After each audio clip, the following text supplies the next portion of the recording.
ఈ మాటలు నాతో చెప్పండి. తండ్రివై ఉన్న దేవా, మీ కుమారుడైన యేసు ప్రభువును బట్టి మీకు మా వందనములు. యేసు ప్రభువే మా యొక్క జ్ఞానము, మా నీతి, మా పరిశుద్ధత, మా విమోచనము, మా దాగుచోటు, మా కేడము, మా బహుమానము, మా జీవము, మా సర్వము. యేసు ప్రభు యొక్క నామములో మేమందరమును ఆశీర్వదించబడుచున్నాము. యేసు ప్రభు యొక్క నామమును బట్టి మేమందరమును రక్షింపబడితిమి. యేసు ప్రభు యొక్క నామమును బట్టి మేమందరమును కాపాడబడుచున్నాము.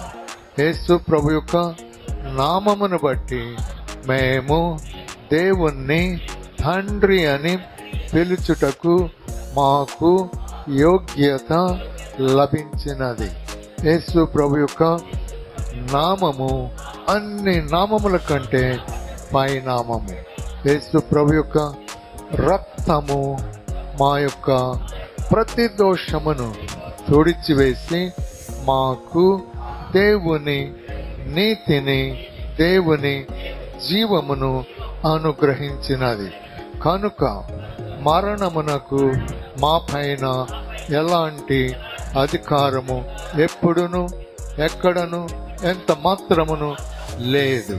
మేము చావనే చావము, సజీవులమై యెహోవా క్రియలను వివరించెదము. మాకు వ్యతిరేకముగా నిరూపింపబడిన ఏ ఆయుధమును ఎప్పుడును, ఎక్కడను, ఎంత మాత్రమును వర్ధిల్లదు. ప్రభువైన యేసుక్రీస్తునందలి దేవుని ప్రేమ నుండి ఏదియు మమ్మలను ఎడబాప నేరదని మేము రూఢిగా నమ్ముచున్నాము.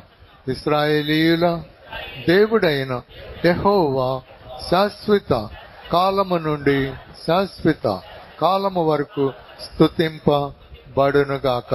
సమస్త మహిమ యేసు ప్రభునకే. ఆమేన్.